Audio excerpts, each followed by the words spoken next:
Bonsoir. Alors, j'ai l'honneur et le plaisir de présenter le dernier livre d'Elisabeth Roudinesco, qui est déjà venu dans ce lieu de reprise. Et le livre de ce soir est un livre tout à fait original, parce que c'est un dictionnaire, et que le dictionnaire, je dirais, c'est peut-être, en tout cas pour moi, mais je pense pour beaucoup d'entre vous aussi, c'est le livre de l'enfant. Les enfants adorent les dictionnaires. Ils adorent feuilleter, partir par monts et par vaux. Montaigne disait à saut et à gambade, à travers toutes sortes de sujets imprévus qui se renvoient les uns les autres. Ça fait une sorte de kaléidoscope d'idées et les enfants partent ainsi à la découverte du savoir. Et le livre d'Elisabeth ce soir, bien sûr, répond tout à fait à cette définition. Ceci étant dit, le dictionnaire de la psychanalyse, oui, nous allons en parler, mais quand j'ai regardé ce livre, d'abord dans sa couverture et puis ensuite en le feuilletant, il m'est apparu qu'en fait, il y avait deux livres en un.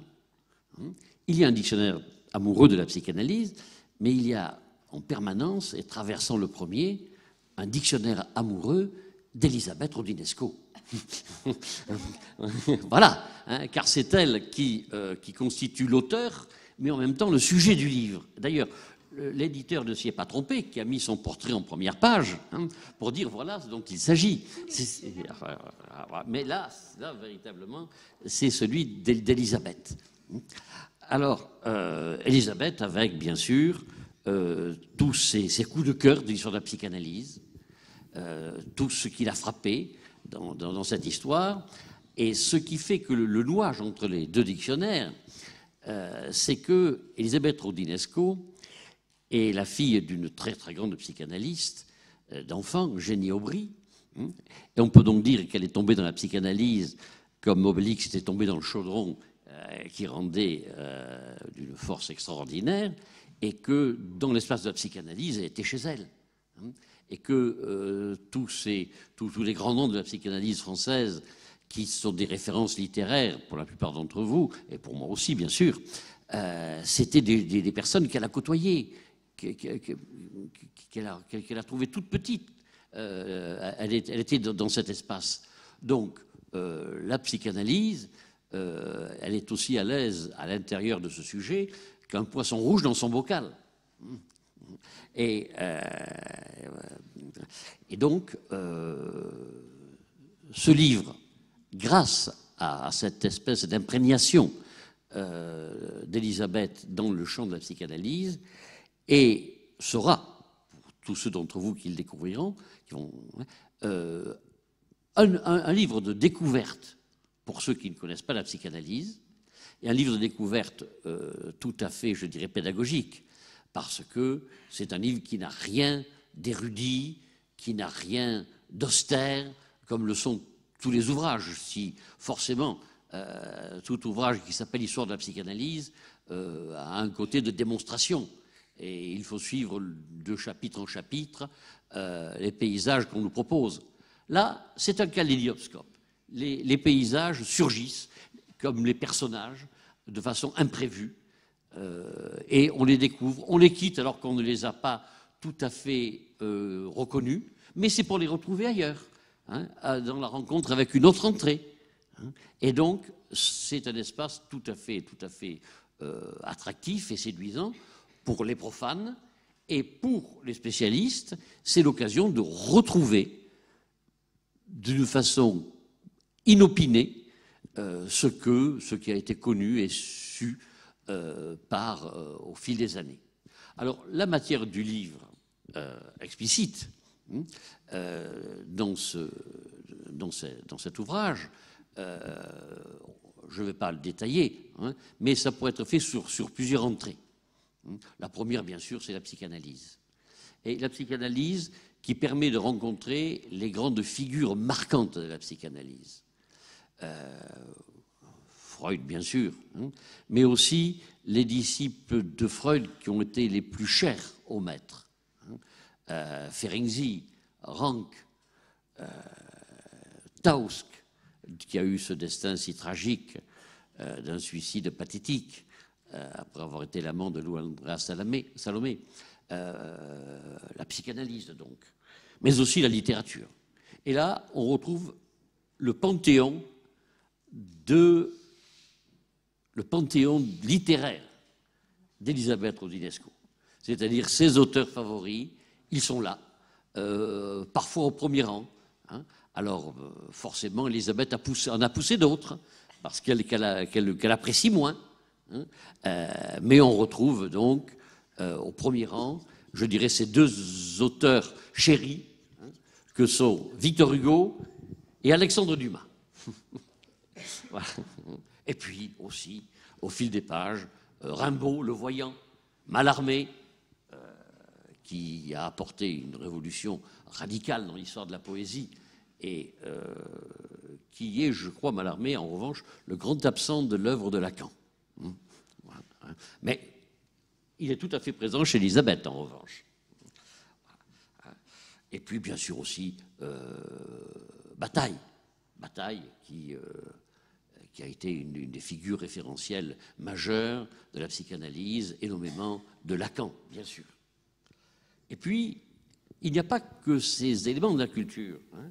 Il y a, bien sûr, le cinéma, qui vient compléter les volets de la littérature, de la philosophie. Et là aussi, sur la philosophie, je ne vais pas m'étendre, hein, avec les très grands noms qu'ont été Barthes, Foucault et d'autres. Mais aussi, on découvre, avec plaisir, avec surprise, un certain nombre de figures de la politique contemporaine qui sont là envisagées sous un jour particulier. Car le fond de ce livre, je crois que la grande leçon de ce livre, parce que derrière son côté très désinvolte, très libre, il y a une leçon fondamentale. C'est que la psychanalyse, ce que je vais dire est devenu si banal quand plus personne n'y fait attention, c'est que la psychanalyse a apporté une véritable révolution dans l'histoire de la pensée, de la culture et de la civilisation. L'œuvre de Freud, reprise par tous ses disciples et également tous ses dissidents, l'œuvre de Freud a fait que le monde n'a plus été pareil avant Freud et après lui. Suivant une image qui a été galvaudée, mais que je reprends parce qu'elle me vient à l'esprit ce soir, le monde était, avant Freud, à l'image de cet iceberg dont uniquement la crête effleure au-dessus de l'eau, et tout le corps de la glace n'est pas visible. Freud a rendu ce corps perceptible. Et nous faisons partie de ce corps. Il n'est pas possible, mais c'est devenu tellement banal qu'on a presque un peu de honte à le dire, mais il n'est plus possible de concevoir le monde aujourd'hui comme il a été conçu jusqu'à la fin du XIXe siècle, par toutes sortes d'esprits exceptionnels. Mais ce monde, aujourd'hui, nous baignons dans la psychanalyse. Même pour ceux qui la détestent, qui la haïssent, qui se déchaînent contre elle, à leur insu, ils sont pris dans cette immense vague qui a bouleversé la vision de la culture et qui a complètement changé la conception que l'on pouvait avoir avant Freud de l'homme. Et donc, le livre d'Elisabeth, c'est un peu cette exploration de ce monde nouveau qui est devenu notre monde, que nous finissons si commun que nous finissons par ne plus le voir, et pourtant qui constitue pour chacun de nous ce qu'il y a de plus profond et de plus intime en nous-mêmes. Voilà. Donc, à ce titre, en votre nom et au mien, je remercie Elisabeth Rodineszko. Et je lui passe la parole car elle parlera mieux que quiconque, ça je le sais par expérience, de son livre. Merci Henri, c'est toujours un plaisir de te retrouver ici à Montpellier pour une nouvelle présentation, parce que ça fait quand même depuis 1986 que nous nous connaissons et je viens à Montpellier. Tu as fondé quand même une chose absolument formidable ici à Montpellier. C'est un des rares départements de psychanalyse tu as fondé un département de psychanalyse dans le département littéraire et non pas en psycho. Et donc, tu es aussi un littéraire, et c'est ce que nous avons toujours apprécié entre nous. Alors, je dois être triplement une enfant restée dans l'enfance, parce que les dictionnaires, c'est pas le côté maternel de ma vie, qui était en effet ma mère, c'est le côté paternel. J'ai passé mon enfance dans les dictionnaires, puisque mon père était un collectionneur de dictionnaires que vous ne pouvez pas imaginer. Il y avait tous les dictionnaires dans la bibliothèque de mon père, depuis l'encyclopédie des encyclopédistes, tout. C'était incroyable, parce que mon père était non seulement bibliophile, mais fils de libraire, hein, ça c'est une autre histoire. Et il avait cette tentation permanente, comme les hommes de sa génération, il avait 60 ans quand je suis née, la tentation permanente du savoir absolu, qui m'a d'ailleurs transmise, c'est-à-dire je ne peux pas m'empêcher, lui non plus, si quelqu'un dit quelque chose, alors maintenant c'est génial parce qu'on a Internet, bon, je vérifie tout le temps si c'est vrai. J'ai passé mon temps à faire ça. Alors, j'adore les dictionnaires, j'ai moi aussi beaucoup de dictionnaires, j'en ai moins évidemment depuis qu'il y a Internet, puisque Internet, c'est le dictionnaire absolu de tout. Hein. Et quand on a une habitude, on sait même repérer les erreurs qu'il y a dans les Wikipédia. Enfin, bon.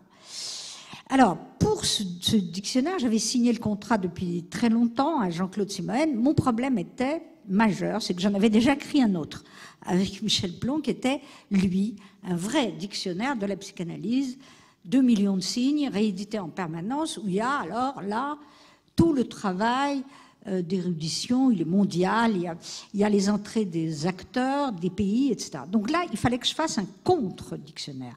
Alors quand tu dis que les personnages, les principaux acteurs y sont pas nommément.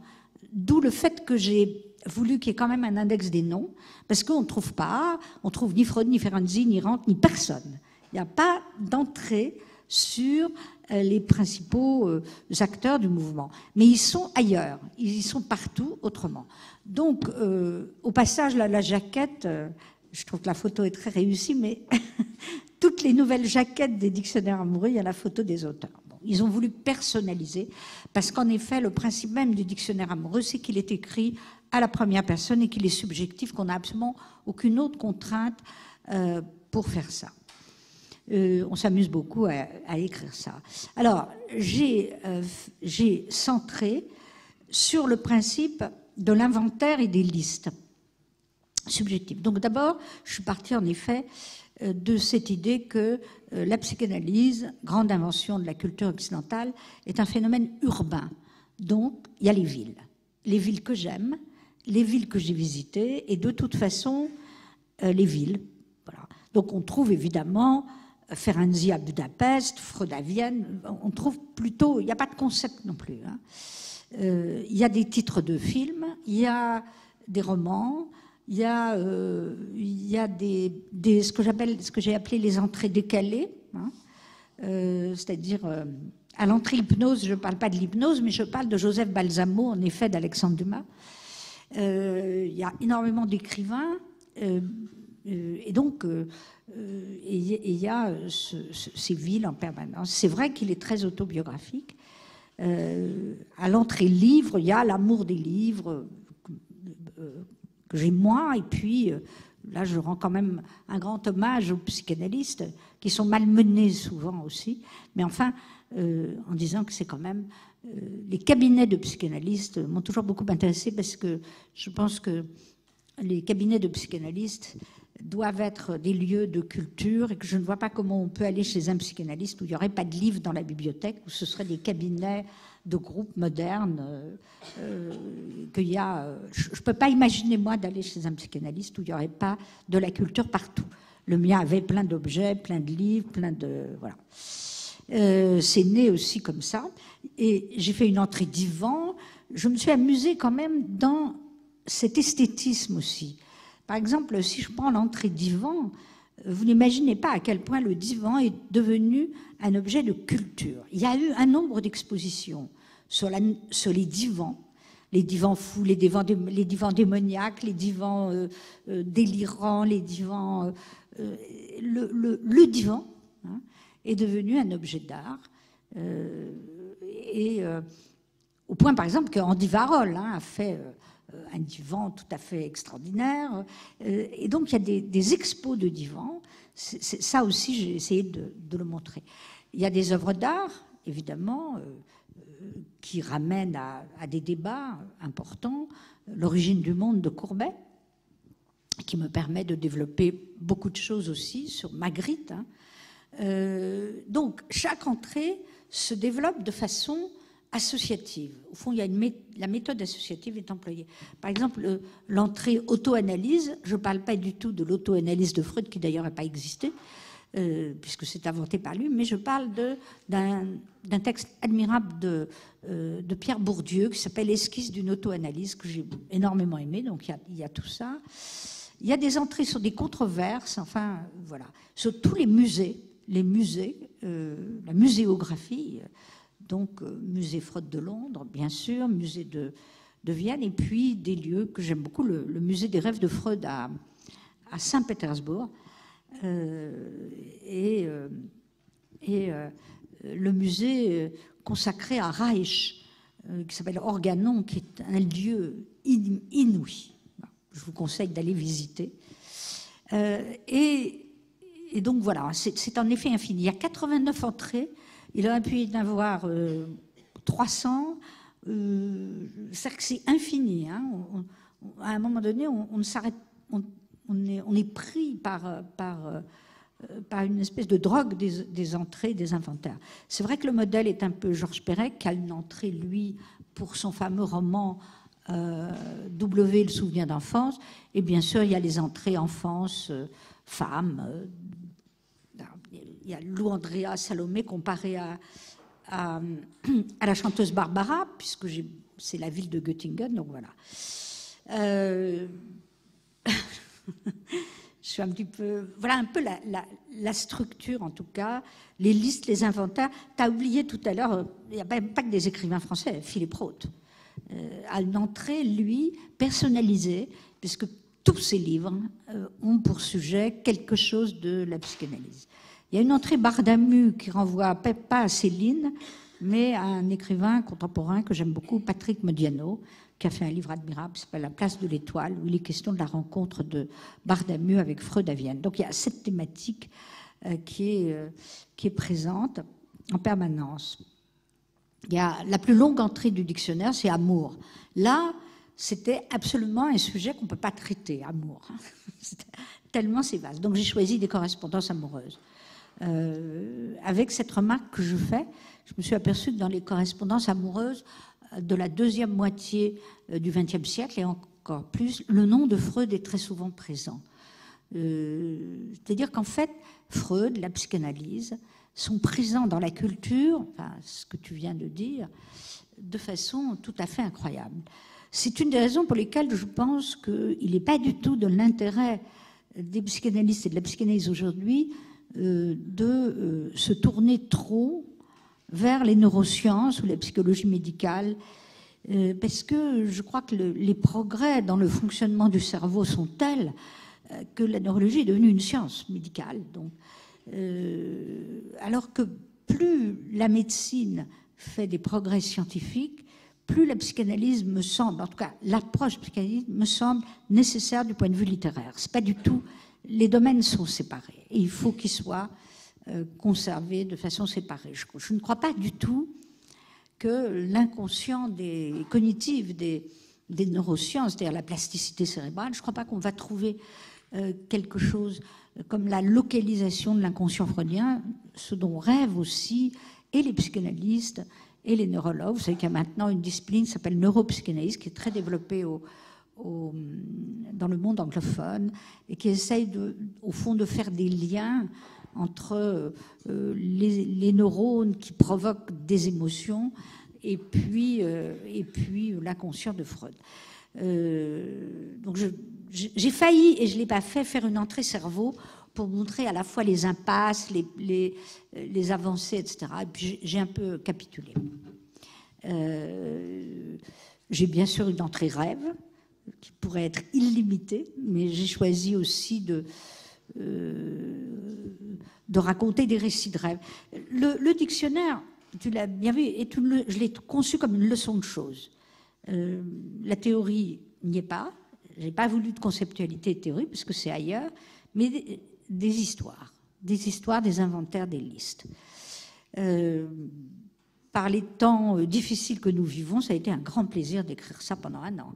Je dois dire qu'entrer dans un univers associatif de cet ordre-là, on prend un très grand plaisir. Et puis, ça va paraître peut-être bizarre, après je vais te laisser parler, ou que vous repreniez la parole, l'entrée qui m'a procuré un des plus grands plaisirs de ma vie, c'est l'entrée injure. La psychanalyse a été objet d'injures, moi aussi, Freud, voilà. Et c'était sans fin. Donc c'est une des plus longues entrées, et je les ai citées sans commentaire par ordre alphabétique, parce qu'il y a aussi de l'ordre, il y a des ordres chronologiques, des ordres alphabétiques. Et j'aurais pu faire un dictionnaire des injures sur la psychanalyse.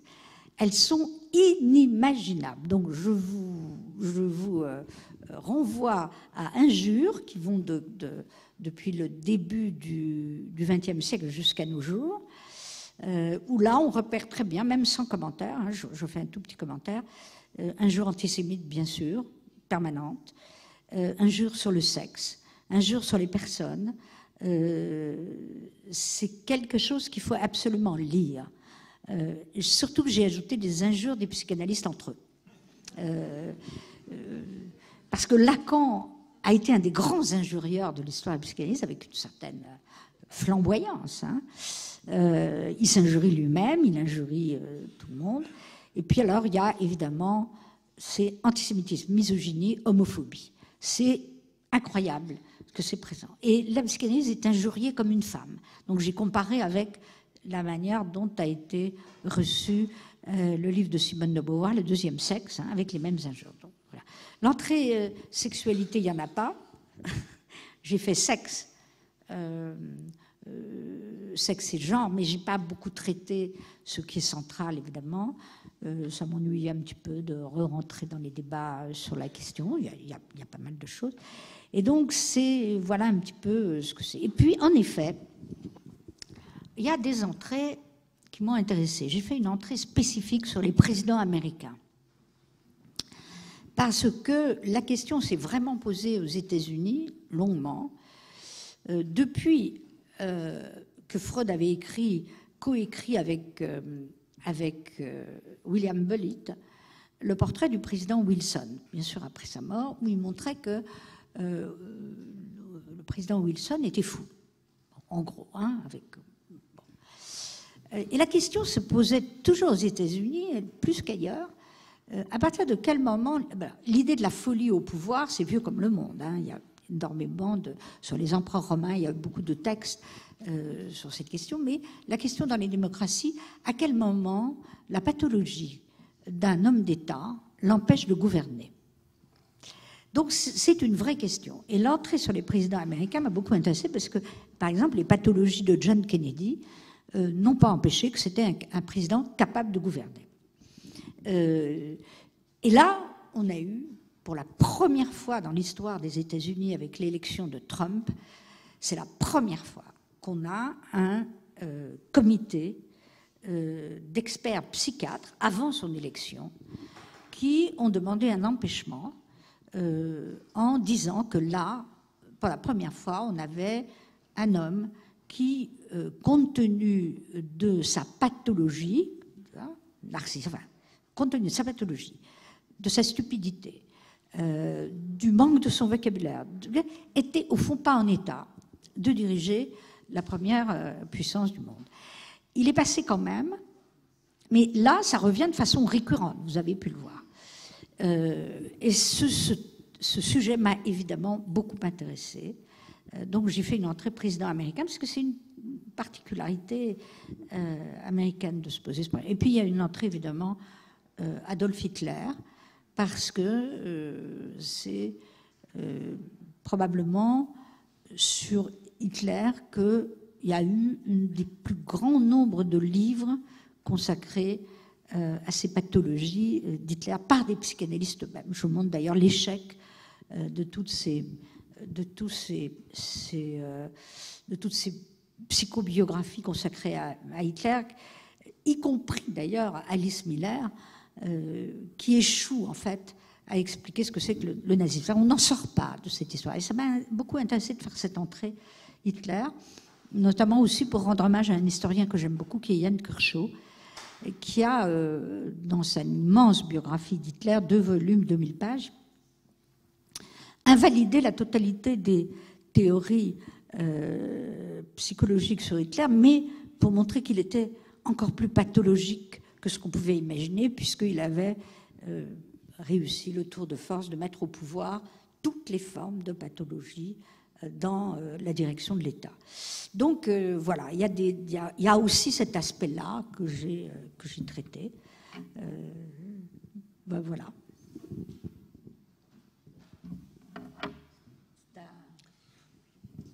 Oui, moi je voudrais rebondir sur un point que tu as soulevé, et sur 2 d'ailleurs. Tu disais que des plus grandes entrées du dictionnaire étaient amour. Mais il y en a un qui n'y est pas, sauf à dire qu'il est à l'envers. Mais tu l'as évoqué à propos des injures, c'est la haine. C'est dans injure. Voilà, parce que la psychanalyse, dès qu'elle est apparue, elle a suscité la haine. Immédiatement. Immédiatement, ça, et ça, c'est quelque chose qui se perpétue. Il suffit de voir tout ce qui a pu se jouer avec les associations de parents d'enfants autistes, où véritablement, dans certains reportages, de certaines émissions télévisées, on a vu des personnes écumées de rage et de colère, alors que, bien entendu, il y a un problème extraordinairement douloureux, et que ce problème d'une douleur extrême les frappe en premier, et donc on aurait pu attendre un mouvement de retrait, un mouvement de pensée, un mouvement de quête. Qu'est-ce qui a pu se passer? Qu'est-ce qui a pu arriver à mon enfant? Non, à la place, ça a été le rejet immédiat, et je pense que peu d'hommes ont subi autant d'attaques injustes que Bettelheim. Le livre de Bettelheim, c'est à penser que les gens ne l'ont pas lu et ne l'ont plus lu, car toutes les attaques qui sont déchaînées contre le livre de Bettelheim, La forteresse vide, donc, Bettelheim par avance dans son livre répond. Donc comment se fait-il qu'un mouvement de pensée, et comment se fait-il si la réponse n'est pas très difficile à trouver, mais c'est que, et Freud le disait lui-même, il a apporté une révolution qui a suivi celle de Copernic et celle de Darwin, mais cette révolution elle est infiniment plus brutale et plus violente que celle de Copernic. Alors bien entendu, on retrouve aujourd'hui aux États-Unis des gens qui récusent la thèse de Copernic et qui recusent celle de Darwin, en disant mais non, ça ne tient pas debout. Mais celle de Freud est infiniment plus terrible parce qu'elle touche chaque être dans son fond, dans ce qu'il pense être, de dire moi je suis maître de moi comme de l'univers, dit Auguste. Et non, ça ne marche pas. Et c'est cette destitution de pouvoir, cette destitution de la conscience comme instance de maîtrise, de savoir et de domination sur le monde et sur l'autre. Là encore, le personnage d'Auguste le montre bien, qui est absolument insupportable. Insupportable. Voilà. Alors, juste un mot, et en faisant cela, Freud retrouvait bien sûr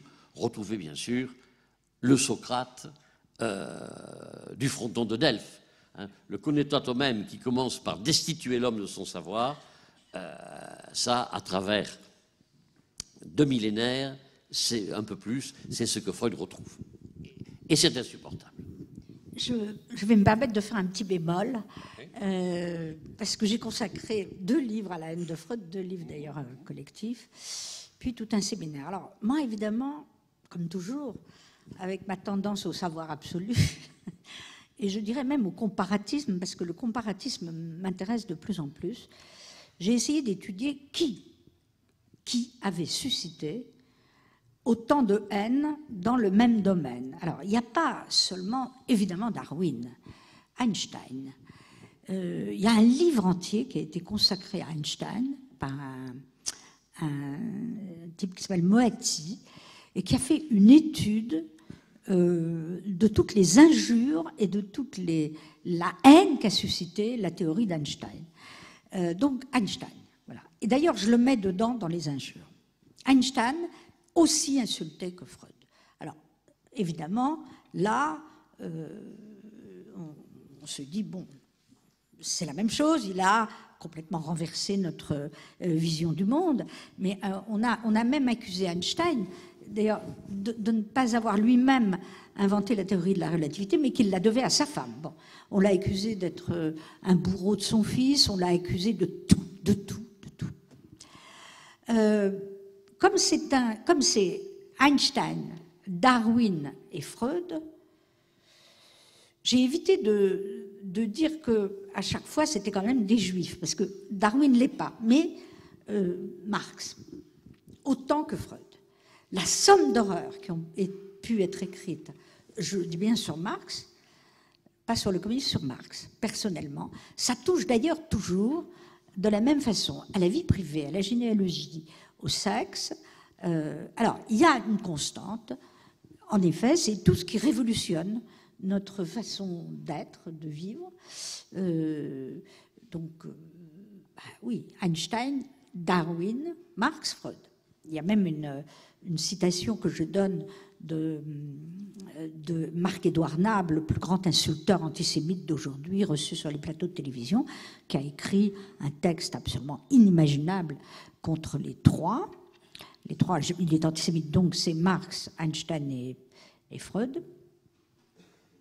Et donc, c'est pas seulement Freud.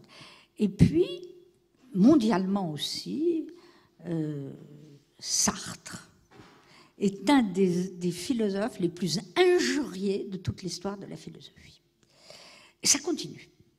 Donc, ça m'intéresse aussi. Et de façon identique, évidemment, Simone de Beauvoir. Et notre époque encore plus. Donc, il n'y a pas que Freud. Et là aussi, ça m'a intéressé de comparer.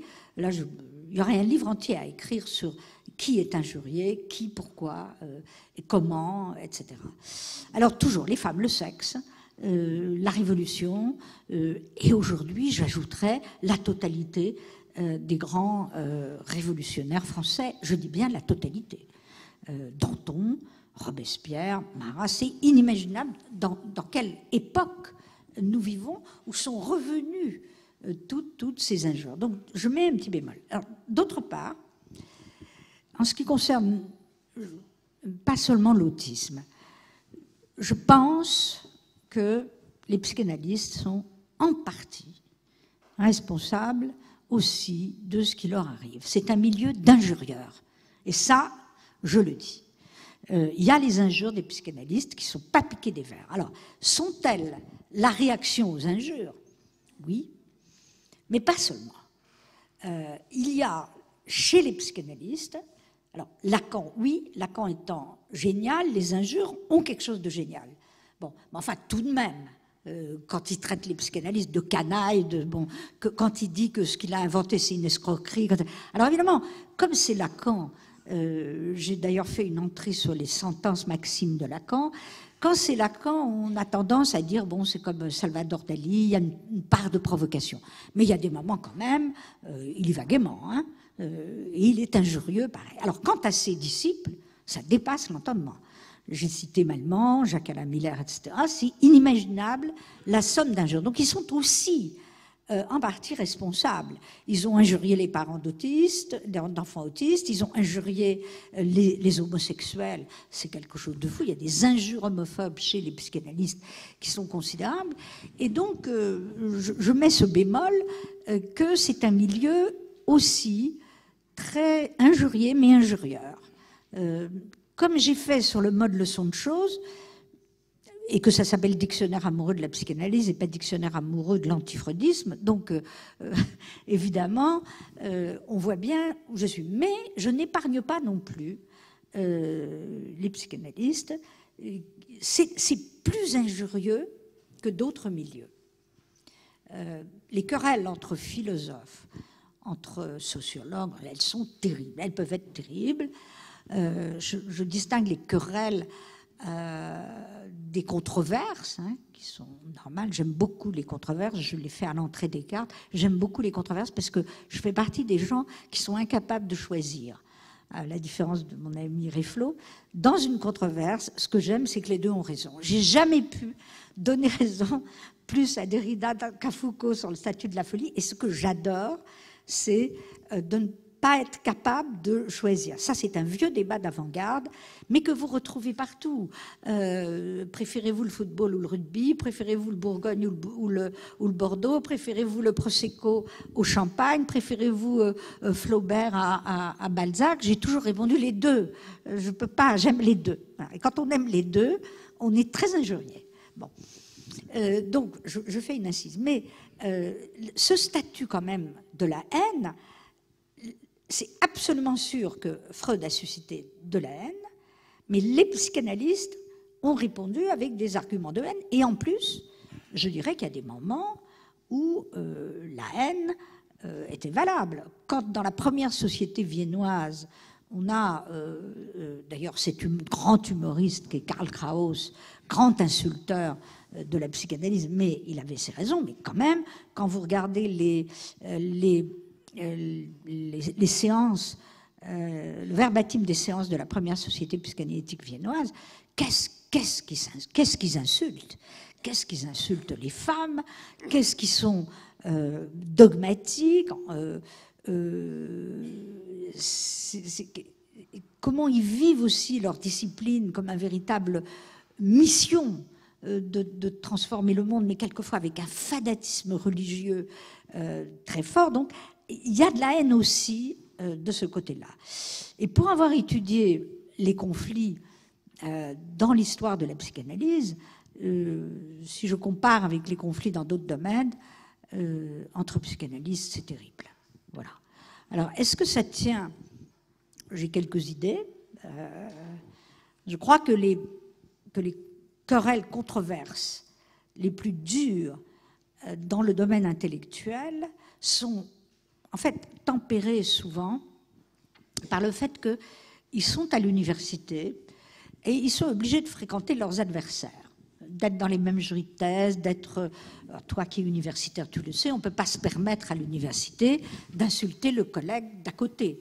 Parce que quand même, on est censé être poli, rencontrer son adversaire dans les thèses, ça ne veut pas dire qu'on ne le hait pas, mais on est obligé de se tenir. Les psychanalystes, et souvent, quand ils n'ont pas cette tradition universitaire, sont en liberté. Et donc, Freud d'ailleurs s'interrogeait, qu'est-ce qui fait qu'ils peuvent être des êtres absolument pulsionnels à ce point, absolument incapables de maîtriser leur langage? Moi, j'ai reçu un nombre d'insultes des psychanalystes qui n'est pas piqué des vers, bon, pas seulement des antifreudiens. Et il y a une pathologie, je dirais, de l'injure dans ce milieu. Ils se traitent de tous les noms. Je me suis demandé s'ils n'avaient pas des troubles psychiques graves. Hein. Je pense d'ailleurs qu'ils en ont, à force de regarder. Et après tout, c'est normal, ils s'occupent tellement de gens qui vont mal. Il faut aussi être indulgent. J'ai beaucoup d'indulgence pour psychanalyste, dont je suis, évidemment, c'est mon monde. Mais il y a des querelles très particulières, très injurieuses. Et Lacan en a induit plus qu'ailleurs. À cause de son caractère très transgressif. Donc voilà. Alors maintenant, discipline la plus haïe, Oui et non. Hein. Vraiment, je t'assure, Henri, depuis que j'ai découvert les livres sur Einstein et sur bon, Marx, on le savait, mais c'est inimaginable et c'est toujours du même ordre. C'est toujours du même ordre. Donc, en effet, on peut dire que c'est à ça que se mesure la révolution qu'apporte quelqu'un. D'un autre côté aussi, l'injure antisémite, elle dure, elle existe depuis la nuit des temps, elle durera toujours. Et de même qu'il y a de l'antisémitisme dans des pays où il n'y a pas de juifs, de même, il y a de l'antifreudisme et de la haine de Freud dans des pays où il n'y a pas de psychanalystes. Je fais une analogie, ça ne veut pas dire que je dis que tous les antifreudiens sont des antisémites, ce qui n'est pas exact du tout. Il y a toute une partie des antifreudiens radicaux qui sont tout simplement des scientistes. C'est pas du tout cet aspect-là. Donc il ne faut pas non plus tout confondre. Mais il y a de la haine de Freud dans des pays où il n'y a pas de psychanalyse. Ça, c'est quand même intéressant. Et puis alors, il y a un dernier point qui est passionnant, qui est que dans une époque d'aujourd'hui où il y a une certaine agonie de la pratique psychanalytique, on continue quand même à piétiner dessus. Vous avez la couverture d'un numéro de Book, là, où d'ailleurs je suis attaquée copieusement sur 20 pages. Bon. Ils ont traduit un article américain et c'est titré « Peut-on oublier Freud ?» C'est fascinant quand même de titrer sur Freud « Peut-on oublier Freud ?» Se servir de l'image de Freud avec... Et là, on voit bien que Freud leur colle à la peau. Il y a par exemple, chez les historiens américains du freudisme qui sont devenus anti-freudiens, qui sont des érudits en freudisme, je pense à Frédéric Crews, je pense aussi à même Boris Jacobsen maintenant, qui est plus américain-français, je pense à Dolph Grünbaum, même à Peter Swales, que j'ai bien connu, je les ai bien connus. Je me suis toujours demandé, Frédéric Crews a 81 ans maintenant, il a consacré sa vie entière dans une dizaine de livres copieux à expliquer que Freud n'avait rien inventé et que c'était un salaud.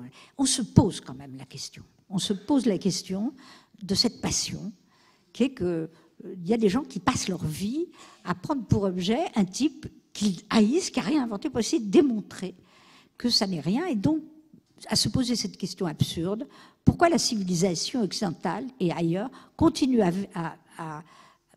faire avec ce penseur qui n'a rien inventé. Et comme ce sont des historiens, on ne peut pas se poser la question de l'objet. Si vraiment il n'a rien inventé, comment consacrer sa vie à ça, c'est-à-dire s'emmerder toute sa vie sur un objet dont on va expliquer qu'il n'a rien inventé.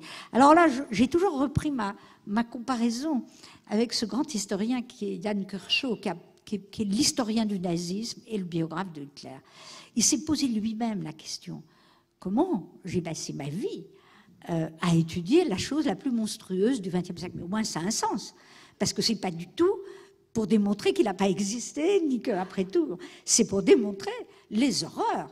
Bon. Mais il s'est posé la question. Il dit même, je l'ai rencontré, je l'aime beaucoup, il dit même, à un moment, j'ai emmerdé toute ma famille pendant des années avec Hitler. J'avais Hitler présent, je travaillais sur ça.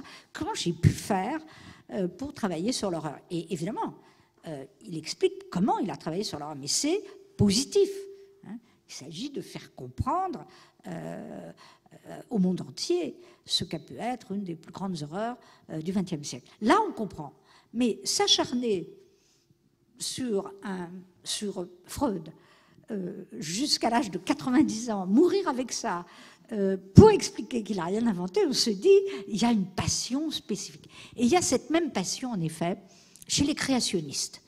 Darwin les obsède. Darwin et leurs fantômes, Darwin et leurs revenants. Les antirelativistes, dont je ne savais pas qu'ils existaient encore, il y a des antirelativistes, énormément dans le monde, qui expliquent qu'Einstein n'a rien inventé. Bon, et on a beau leur dire, mais les avions, les machins, la relativité... Non, voilà. Nous avons aussi cette passion Il y a cette passion de la haine de la science qui existe. Regardez les débats débiles sur les vaccins, c'est quand même intéressant. Vous entrez chez des fanatiques qui vous expliquent qu'on a écrit une histoire qui n'existe pas, à savoir que la vaccination a sauvé des milliers de gens. Non, ils expliquent que non, que pas du tout. Il y a même des gens qui expliquent qu'il a suffi que les conditions d'hygiène soient meilleures pour que les gens aient moins de maladies. C'est totalement faux, totalement faux. Même si c'est une part de vrai. Donc, il y a aussi, et je vais étendre à ça, une haine de la science qui m'a toujours fascinée. Comment peut-on haïr à ce point la science? Et je crois qu'en effet, là, on peut revenir à ce que tu dis, c'est que il y a un point commun. Quand quelque chose impose à l'être humain une vérité qu'il ne veut pas admettre, ça produit de la haine. Voilà. Et là, les convictions quasi délirantes sont beaucoup plus fortes que la démonstration scientifique. On l'a évidemment aujourd'hui avec le complotisme. Les convictions, l'irrationnel dominent au fond des pays dans lesquels on pourrait se dire tout de même la raison devrait avoir fait quelques progrès. Oui, elle en a fait. On peut même dire que c'est parce que la raison existe que la déraison existe et que l'irrationnel existe. Voilà, je vais m'arrêter sur ça. Mais c'est passionnant, cette histoire.